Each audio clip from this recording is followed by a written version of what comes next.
नमस्कार शेतकरी मित्रांनो, इंडियन फेमस फार्मर या यूट्यूब चॅनलमध्ये आपले स्वागत आहे। शेतकरी मित्रांनो, आता जी लेटेस्ट बातमी आपल्यासमोर दिसत आहे ती म्हणजे की राज्यातील कापूस जिनिंगचे कामकाज बंद, परदेशातूनही कापसाची मागणी कमी। जाणून घ्या संपूर्ण माहिती। पहा कधी वाढणार कापसाचे भाव। शेतकरी मित्रांनो, महाराष्ट्रात यावर्षी कापूस उत्पादनात 50% घट झाली आहे।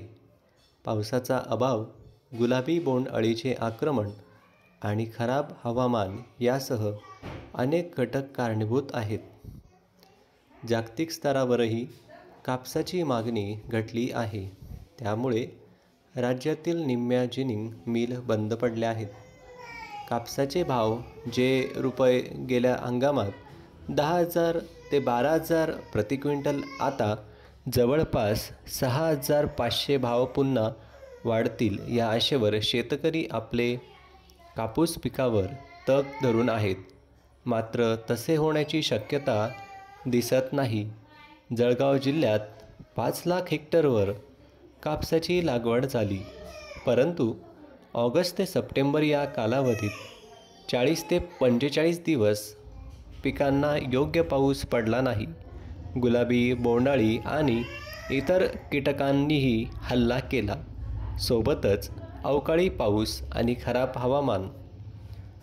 त्यामुळे यंदा कापसाचे उत्पन्न आणि गुणवत्ता दोन्ही घटले आहे।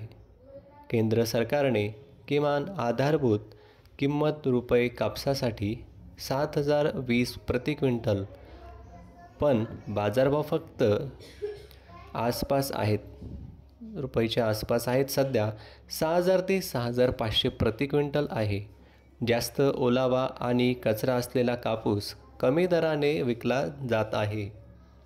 राज्यात 900हून अधिक जिनिंग मिल आहेत, त्यापैकी 150 एकट्या जळगाव जिल्ह्यात आहेत। उत्पादन आणि पुरवठा कमी झाल्याने यातील निम्म्या गिरण्या बंद आहेत। जागतिक मागणी देखील कमकुवत आहे। विशेषतः अमेरिका, चीन, ब्राझील आणि इतर प्रमुख बाजारपेठांमधून महाराष्ट्रात यावर्षी कापूस उत्पादनात 50 ते 60% घट झाली आहे।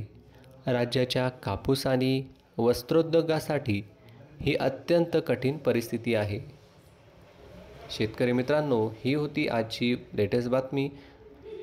हळूहळू का होईना याच्यामध्ये बदल होतीलच आणि कापसाला भाव मिळेलच, कारण की अधिवेशनामुळे भाव वाढण्याची शक्यता आपल्याला या ठिकाणी दिसत आहे।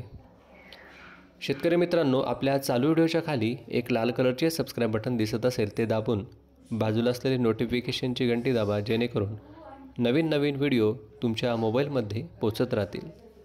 धन्यवाद।